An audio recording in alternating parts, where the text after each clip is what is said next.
Kicked my racist sister-in-law out after she raided my closet and insulted my future biracial children at a party, and now my in-laws are in turmoil. I, 29F, been married to my husband, 30 male, for 1 year. We dated for 2 years and were engaged for 1 year, so together a total of 4 years. Is important to mention I'm a black woman, hubby is Korean American. So I grew up in Europe, moved to the States for work after uni, met my now husband but at first we were just friends. One of the girls in my office introduced me to her friend group when I moved here since I didn't know anyone.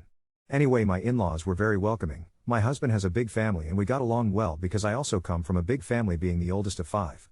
I love to cook for my family and friends, so the first time I met his parents I made an effort to learn a little bit about their culture and made some Korean dishes. My husband wanted to host his family, so I agreed and asked him if I could cook. He told me we could just order some takeout and I told him absolutely not. My mother would disown me if she heard the first time I met my in-laws I served them takeout.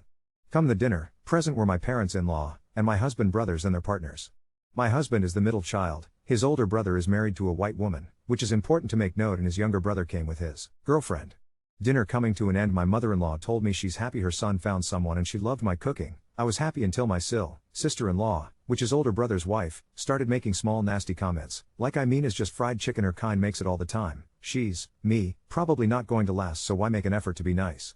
Everyone heard the comments but kept on trying to distract me. My father-in-law made a joke about my cooking skills in Korean and I sneered. He noticed and asked me if I could speak Korean and I said yes. Explained how I always loved to learn new languages and I lived in Korea for 3 years when I was younger, when my dad was assigned to work at our country's embassy in Korea.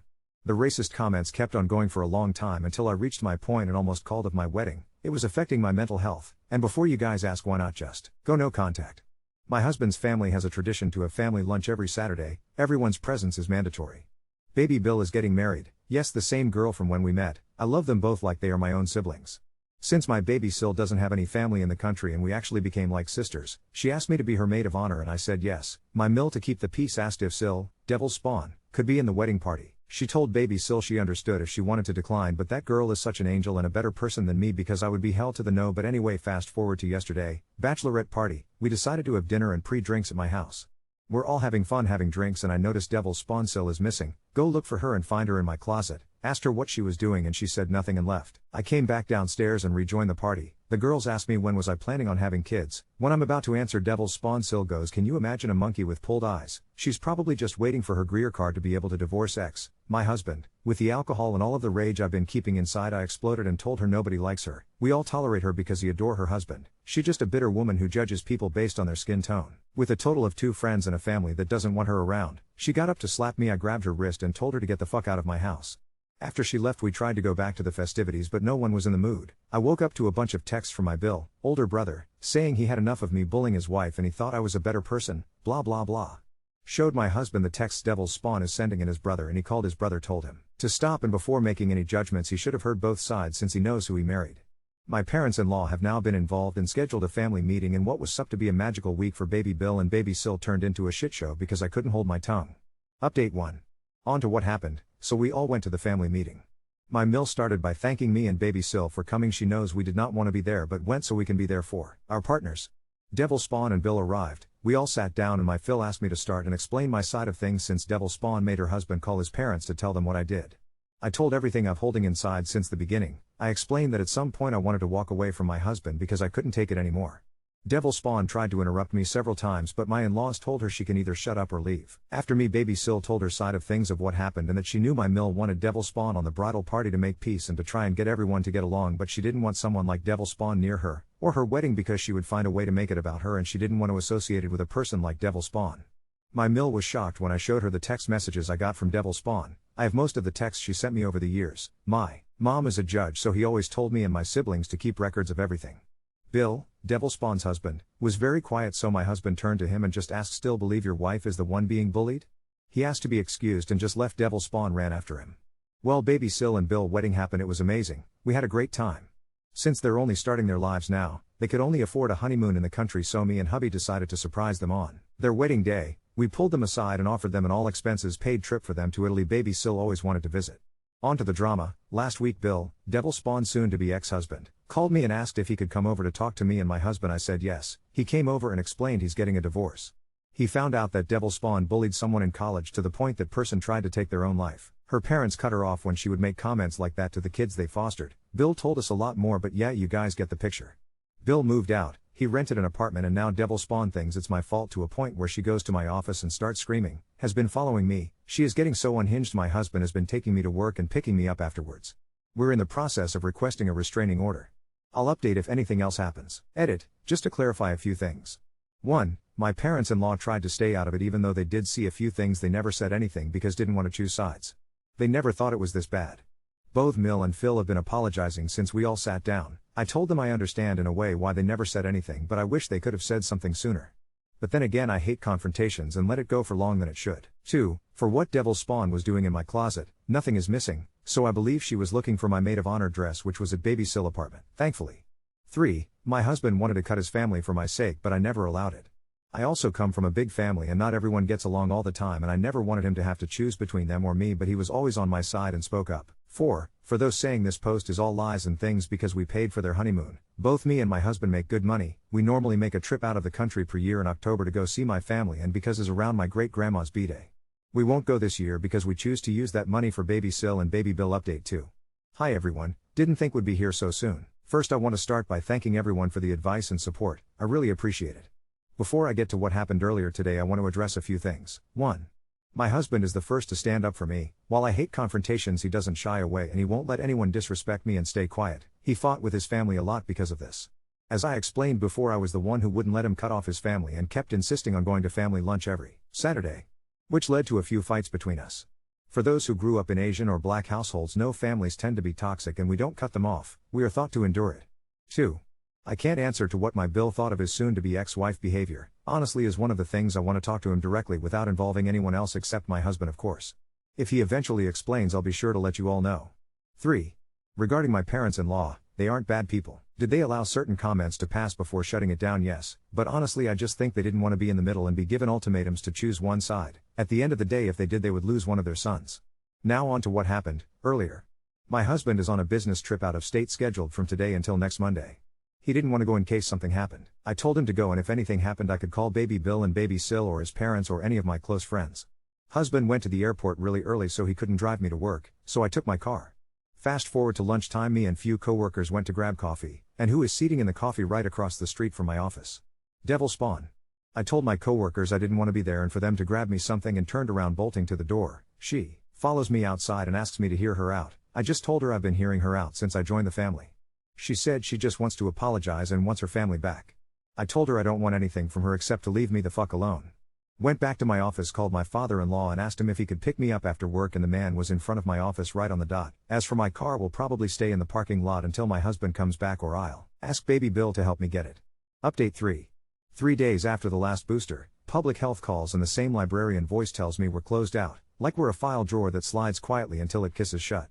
She says my kids are as protected as medicine knows how to make people, that bats do not leave blessings or curses in blood, just a protocol.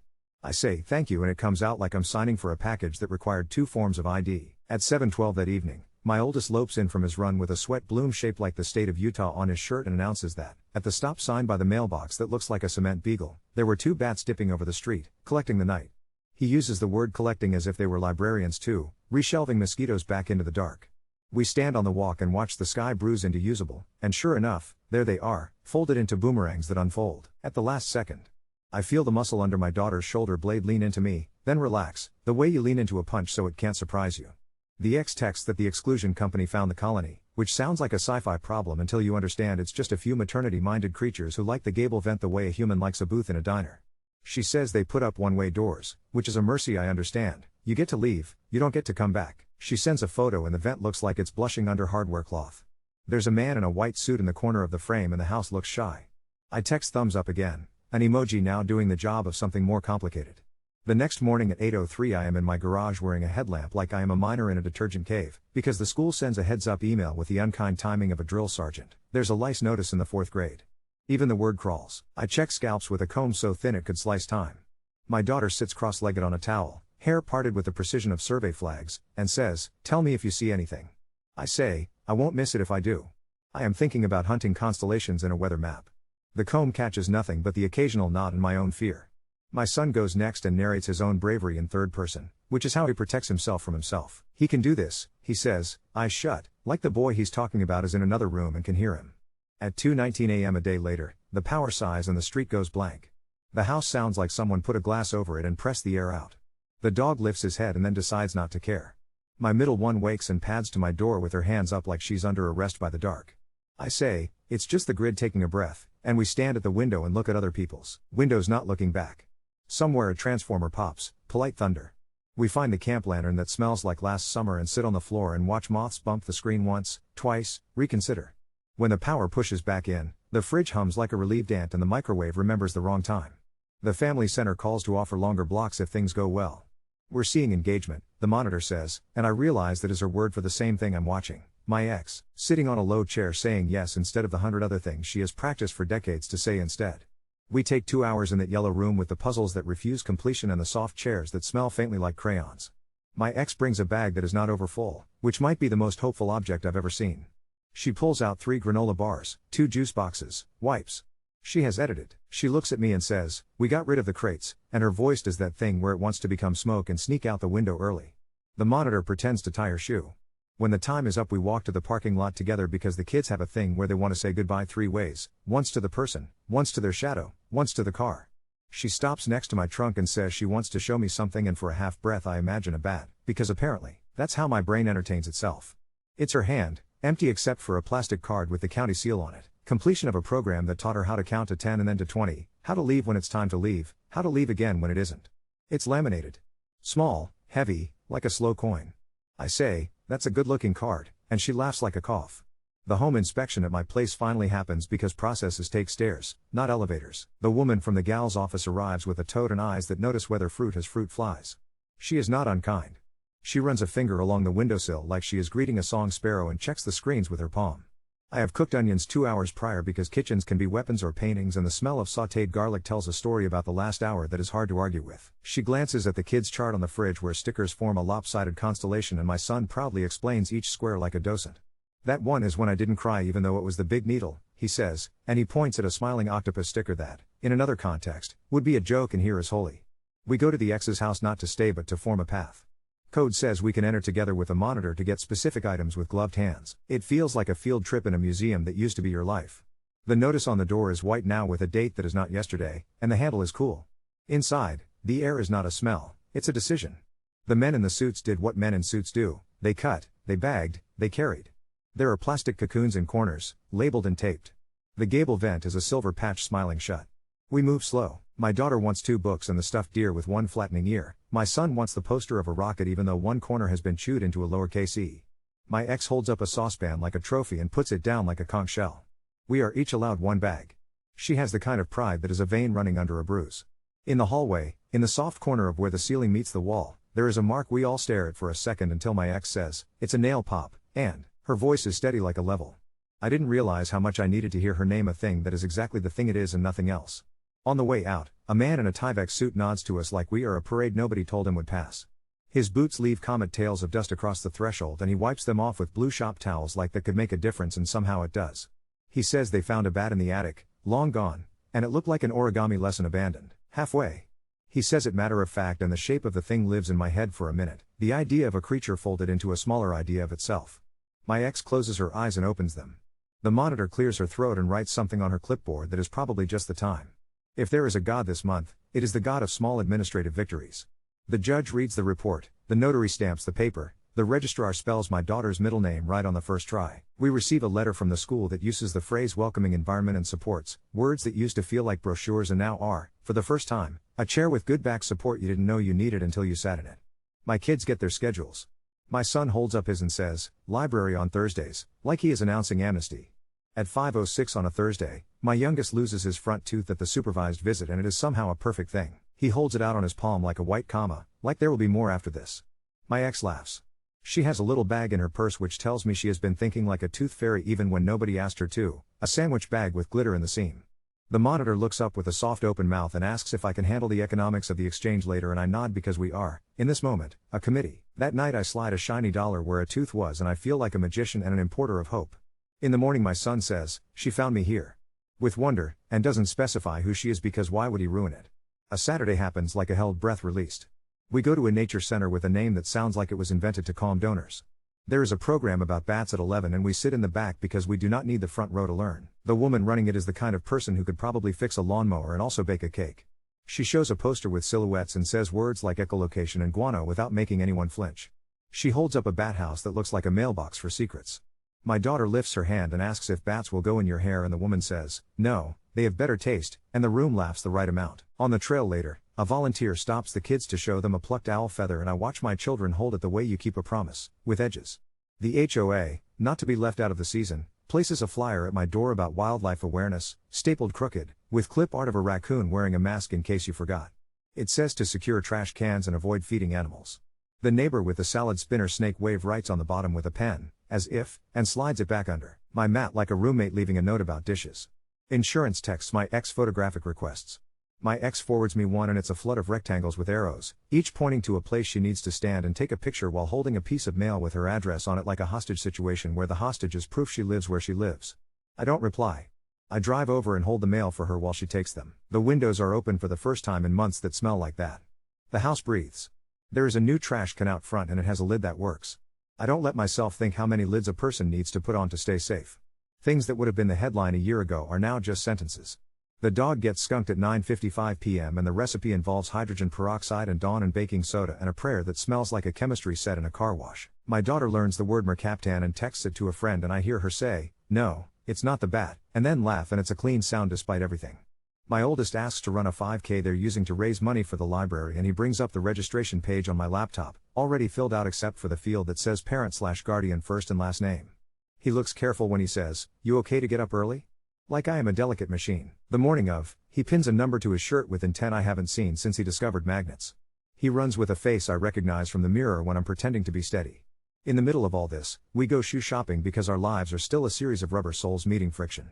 At the store with the rabbit on the signs, my littlest reaches for a pair with wings, and my daughter points out that they are not functional wings but still wings, and that seems like a metaphor for something I don't press on. The clerk brings out one of those metal foot measurers that look like a device for slicing ham in an old cartoon, and she puts her hand on my son's shoulder steadier than mine and says, we're moving up a size, like she's giving him a promotion. The day the ex gets a provisional clearance on the kitchen, just the kitchen, for now, like a demilitarized zone with a sink, she texts me a photo of a counter with nothing on it but a glass of water and the reflection of a window.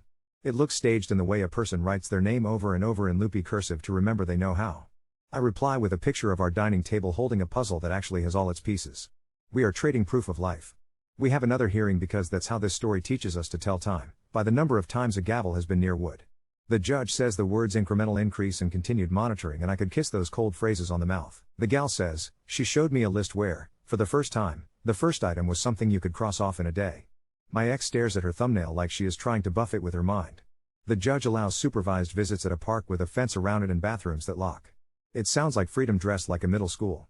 On the first park visit, the kids run themselves into puddles of sweat and roll in the grass, and for 20 minutes nobody consults a clock. There is a kite tangled in a tree with a tail that has forgotten it used to know how to move. My ex takes out from her bag, small, appropriate, a bottle of water, sunscreen, a clean t-shirt for the one who found the mud. She does not produce a ferret. I didn't know how much I needed that to be true until it was. That afternoon, my daughter and I bake banana bread that overrises and leans like a polite drunk. She asks if bats sleep upside down because the blood goes to their heads, and I say, they evolved for it, trying out the word evolved in a kitchen where a month ago it would have choked. She nods like evolution is a fact we earned. Sometimes the next thing is just the next thing. The mail arrives at 11:14 with a letter from Public Health saying, thank you for your cooperation, which reads like a valedictory address written by a bureaucracy that has learned to be kind. I put it in a folder with the birth certificates and the card from the county and the judge's latest. I label the tab in my handwriting that slants like a person walking into the wind, and I put the folder away and I close the drawer and I stand there for a second with my hand on the metal and feel the cool through skin. At 10:03 another night, my middle one stands in the doorway of the bathroom with a cup full of mint sprigs she cut without permission and says, can we put this in the room? It keeps bugs away.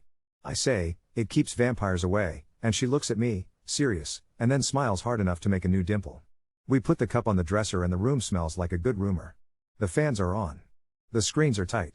Somewhere outside, an ordinary thing with wings makes an ordinary noise. The dog sighs the sigh of someone who trusts the house. I turn off the hall light. The dark is a shape we know. When she asks me it lights out what is next, I tell her next is school shoes by the door, lunch boxes on the counter, a half tank of gas, and a morning that will show up like it always does. There is a lot I don't say.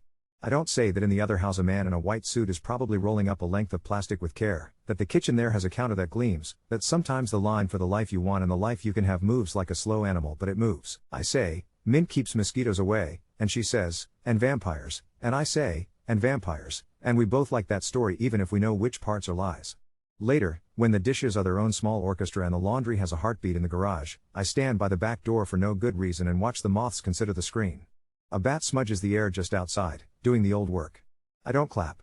I don't turn out the light to watch it better. I leave the door cracked open to the night and then I close it again because that is what doors are for. I turn the deadbolt. The sound it makes is not a prison, it's a promise. Update 4. I guess I'm becoming one of those people who can tell time by court dates and who pick me up from work. My husband had just left for his trip and I'm feeling all brave in the morning. Then by lunch I see Devil Spawn staring at me through a coffee shop window like a raccoon pretending to be a person. I said what I said, went back upstairs, called Phil, and he came to get me like the man was waiting around the corner. We left my car in the garage. I didn't sleep well because I hate that I am back to counting shadows in my hallway, but I told myself tomorrow I'll get my car with baby Bill and we'll be fine. Next day we go and my driver door looks like someone tried to do art with a knife. Keyed from headlight to taillight, the mirror cracked like a spider web. The security guard downstairs goes, "Oh yeah, there was a lady last night, blonde ponytail, long coat, got out of a red SUV, cameras caught it." He says it like he's reading a grocery list and my heart is beating like drums in a parade. We go up with the building manager and watch the video. Devil Spawn. It's laughable because she has the nerve to look around like she's doing community service. We call the police right there, report filed, they screenshot her face 3 times. I send the footage to my lawyer, yes, I have one now, I moved fast, I texted my mom, judge, she said paper trail and then called one of her old colleagues who set me up with a lady who eats bullies for breakfast. We filed the temporary restraining order same day, and because of the video and the texts and her showing at my office, the judge signs it. She is served the following morning in my in-laws' driveway. My mill calls me crying, embarrassed, and angry and I tell her it's not her fault to host a serving because she didn't invite the circus came by itself. Devil Spawn violates the order 2 days later. Of course. She left a note under my wiper wrapped in plastic like a sandwich and writes, "We need to talk, stop ruining my life." 2 colleagues saw her, security called the cops, she had already driven off but we added it. The same week she emails my boss saying I'm unstable and violent, attached some old photo of me from college in Halloween makeup like that proves anything. HR calls me in, I sit with my lawyer, we show them the order, we show them the videos, we show them Devil Spawn screaming in my lobby the other week, thanks front desk girl for saving that clip, and HR bans her from the building and adds me to some kind of internal safety protocol. My boss offers to let me work from home for a while, I accept because I like being alive and not ambushed by someone who thinks apologies are a magic spell that allow you to keep misbehaving. The family meeting turned into family rules. Mill didn't even announce it, she just changed the feeling of the house. No more mandatory Saturday lunches. She sent a message to all 3 sons saying the table is open, not forced. We went that first Saturday anyway because baby Bill and baby Sil were back from Italy and brought us a glass bottle full of sand and sea salt smell somehow, and a magnet that says Sienna that is now crooked on my fridge because our fridge is a slanted boy, and they look so soft around the edges I wanted to put them in a bubble and shake it like a snow globe, so it is always that moment. Bill, older, came by himself and sat between Phil and me like a bridge. He apologized to me for not believing me soon enough and for making excuses for her for so long. He said it quietly in Korean first and then in English because he knows I speak both. Mianeyo, I was wrong, and honest to God my Phil reached across the table and held his wrist like he was grabbing him from falling off a train. Court day for the full restraining order.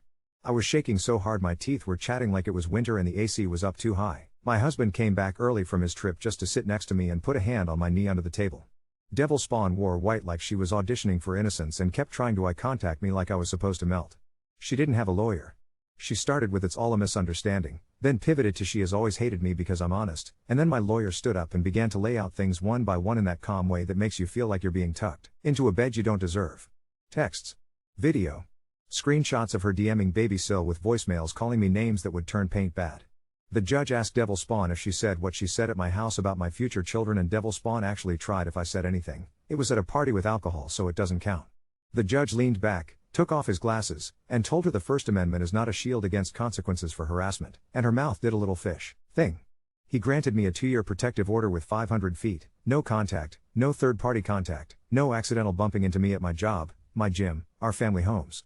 He told her in very plain words that if she violates again, it's jail. When he banged that gavel my husband let out a breath that felt like new air in the room. Here's the part I didn't expect. Devil Spawn's job found her Reddit or whatever social media she runs her mouth on, and the videos from my office got around, and next thing we hear she is put on leave pending investigation. She told older Bill it's my fault she's losing everything, and he finally said to her on speaker in front of me and his parents, "You did this to yourself," and I didn't know until that second how badly I needed him to say it. She called him a traitor and he hung up and then cried quiet into his palm in my mill's kitchen while I cut green onions for Pigeon because we were all too wrung out to cook anything that took more than one pan. The sound oil makes when it meets batter is a church bell if you listen right. 2 nights later at 1 a.m., our door camera goes off. We look and there's movement by the street. I'm up like a meerkat. The figure doesn't come up to the steps, just stands by the mailboxes and then leaves. We send it to our lawyer, to the detective on our case, to Phil because he'll drive over in his socks if we ask. Next day, older Bill texts us the red SUV is gone. She moved out of his apartment permanently, took clothes and some dishes and apparently ripped a photo in half and left her side on the couch like she wanted to be dramatic. He changed the locks after and gave me his spare key so I could throw it into the sea inside my head. Baby Sil asked if we could come over for dinner because she wanted to cook us cacio e pepe like she had in Rome and show us their photos. It was calming in a way I didn't know pasta could be. We sat on the floor and I watched baby Bill look at his wife like she's the moon with a mortgage, and I thought, okay, there's still good built into the bone of this family. We told them about the order, they high-fived me like I just got into grad school, and then we discussed serious stuff like how many cats is too many cats for a first apartment. Answer is 1, his name is Tofu, he thinks he is a dragon. Devil Spawn tried once more, because of course. She showed up at my hair appointment. My stylist is a black woman from the Bronx who has nephews bigger than God, and they were in the back watching the game. DS steps inside like she owns air and starts in with "You can't keep my family from me." I didn't say anything. I just stood up, picked up my phone, and told her you're violating the order. The nephews appeared like a magic trick. She saw 2 mountains and a tiny woman with a hot comb and decided to respect the law for the first time in her life. She backed out and I swear my stylist said don't come in here with that church dress and devil mouth, then pressed my edges so tight my brain stood at attention. We changed the last lock in the house and installed a camera inside by the hallway because what she was doing in my closet that night lives rent-free in a corner of my brain. We didn't find anything missing and that is almost worse because it means she was looking. The locksmith was this older Korean man who recognized my husband's last name and they did that thing men do where they nod about cousins. He looked at me and said in Korean our daughter-in-law is strong, and I almost cried into the new keys. My mill asked me to go with her to a small thing at the temple her mother used to attend when she visited. It was quiet and smelled like cleanliness and wood. We sat shoeless and she apologized again, but not the way she was doing before like she was apologizing for the weather. She apologized for seeing the smoke and pretending she couldn't smell it because it meant admitting her oldest son chose wrong once and hard. I told her I'm not saintly and I should have said enough before I exploded and called her names in my house, and we both looked at the floor and then at each other and then shared a little box of rice cakes and that was that. On the car ride back she told me she called Devil Spawn's parents. They are done with her too. She has nowhere safe to aim now, which is scary and sad at the same time. The interesting part? The detective called to tell me they're adding a misdemeanor charge for the vandalism and a separate count for violating the protective order at my job. There will be another court date, and if she keeps going like this, the judge might add probation and mandatory counseling. Older Bill gave her the divorce papers officially. No grand story there. Just a man with a folder and a woman who looked like she was about to bite through a pen cap. She told him she'd ruin me. He told her I already ruined her in her head just by existing and being loved and that's not a crime. Small sweetness in the middle of the circus. Husband's Helmione came from Busan to spend a month. She is tiny and lethal with her words and her cooking. First thing she did was ask me to help her make mandu and then tell me my folds are ugly but brave, which is exactly how I feel most days. She spoke to me like I was already part of the ancestor story and gave me a jade pendant his great-grandfather bought in the market one winter when the streets were ice and the stalls were steam. She told me, in the softest Korean, that children listen to the story the adults make with their mouths and their backs. Make the right story, she said, and then she smacked my husband with a dish towel for not washing his rice properly. And because life is chaotic neutral, the same week we fixed the car and I hung the jade on a little hook in our bedroom, we got the call from the clinic about a routine appointment we'd put off because my body decided stress is a sport. Nothing dramatic, just a checkup and a talk about timelines and vitamins and, for the first time since all this, I said out loud in the doctor's office, soon, and it didn't taste like fear. I pictured a child with my nose and my husband's eyes eating tuck and plantains at the same table and not caring which one is theirs because it will all be theirs. I am sleeping again most nights. I still jump when the doorbell rings, but not like I used to. The dog doesn't do that low warning growl at the window anymore, or maybe I just don't hear it as loud. Saturday lunches moved to Sunday dinners that are optional and sometimes just us four with Mill and Phil eating fruit over the sink like teenagers. The house feels like we finally opened a window after someone burnt toast. The family group chat is different too. It's weird and quieter without the member who turns everything into a brick to throw. It's also better. Bill sends pictures of Tofu trying to eat a flower. Baby Sil sends a video of her burning garlic and screaming no while baby Bill laughs like he discovered laughter. I don't know if Devil Spawn will sit with the reality of what she did or if she will keep running into walls and calling the walls my name.